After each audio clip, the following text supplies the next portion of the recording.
শান্তিতে বইসা একটু ভয়েস ওভার দেবো, তারও সুযোগ নাই। ভয়েস ওভার দিতে গেলেই অমুক বাড়ির বাচ্চা কানবে, অমুক বাড়িতে ড্রিল মেশিনের কাজ হবে, এটা হবে, সেটা হবে, ঝালমুড়িওয়ালা যাবে, আইসক্রিমওয়ালা যাবে। জাস্ট যখন আমি ভয়েস ওভার দিতে বসবো ঠিক সেই সময়টাতেই সবকিছু হবে।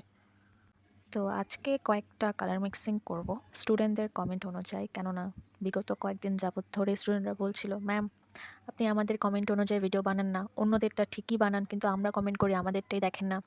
কিন্তু ওদের কে বোঝাবে যে যখন আমি শ্যুট করতে বসি একসাথে ১০-১৫টা ভিডিও শ্যুট করে তারপর আমি ডেইলি বেসিস আপলোড দিই। এমন না যে আমি আজকে একটা কমেন্ট পাইছি এটা দিয়ে ভিডিও বানাবো, এটাই আজকে ছাড়বো। একসাথে ১০-১৫টা ভিডিও বানিয়ে তারপরে আমি এটা রেগুলার বেসে আপলোড দিই। তো দেখা যায় কেউ যদি আমাকে আজকে কমেন্ট করে এই কমেন্ট দিয়ে হয়তো ভিডিও বানাবো আমি ১৫ দিন পরে বা ১ মাস পরে। কিন্তু মানুষকে কে বোঝাবে? আর ওরা তো বাচ্চা মানুষ না। ভিডিও শ্যুট করার সময় আমার হাত লেগে ভুলবশত একটা কালো রঙের পোস্টার কালারের শিশি টেবিল থেকে পড়ে ভেঙে যায়। তো এটা দেখার পর আমার মনটা খুবই খারাপ হয়ে যায়, কেননা আমার কালো রঙ এখন শর্ট পড়ে যাবে। তারপরে আমি শিশিটা উঠিয়ে দেখি যে ভেতরের রঙটা সেফ আছে, কেননা রঙগুলো অনেক পুরনো, গত বছরের কেনা।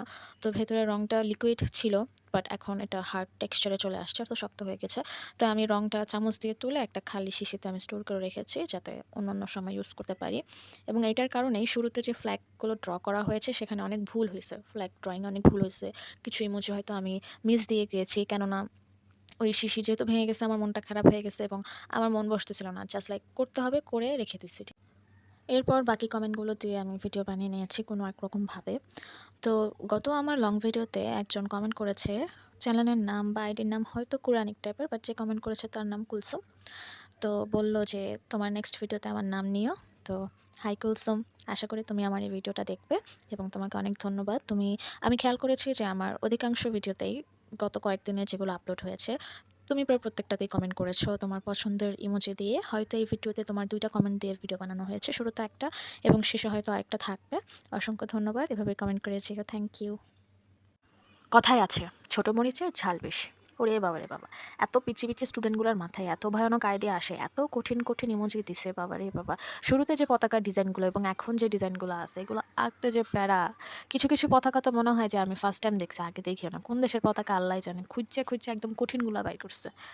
যাই হোক, তোমাদের ভিডিও বানাইছে, আশা করি তোমরা খুশি হবে। ঠিক আছে, চলো এখন আমরা একটা গল্প শুনি মজাদার। একটা ছোট গ্রাম ছিল, নাম চোরাপাড়া। নাম শুনে বোঝাই যায় চুরি সেখানে বেশ জনপ্রিয় পেশা।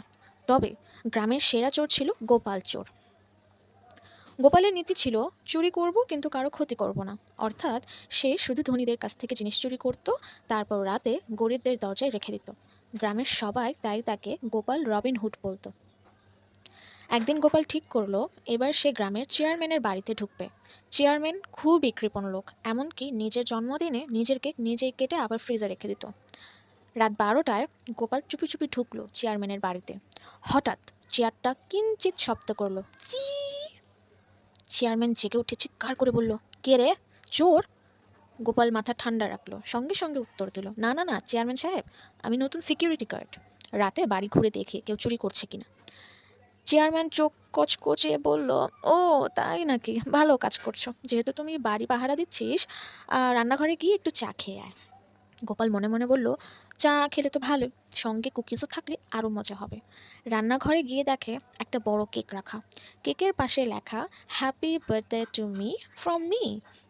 গোপাল হাসতে হাসতে কেকের এক টুকরো খেলো, বাকিটা গরিবদের জন্য নিয়ে গেল। পরদিন সকালে চেয়ারম্যান উঠেই দেখে কেক নাই। রেগে লাল হয়ে থানায় ফোন দিল, ইন্সপেক্টর সাহেব, আমার জন্মদিনের কেকটাও চুরি হয়ে গেছে, এখন তো চোরেরা দেখি ডায়েটও মানে না। পুলিশ এলো, ঘর ঘেটে এক টুকরো কেকের টুকরো পেল, তাতে লেখা ছিল, চিন্তা করো না, কেক খেয়ে গরিবদের সুখ দিয়েছি, গোপাল চোর।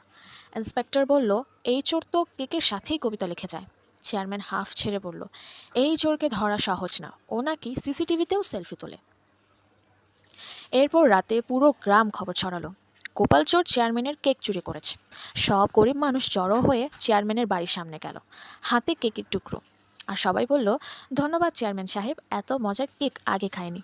চেয়ারম্যান লজ্জায় হেসে বলল, এইবার বুঝেছি, গোপাল চোরকে না ধরে ওকে কেকের পার্টনার বানান।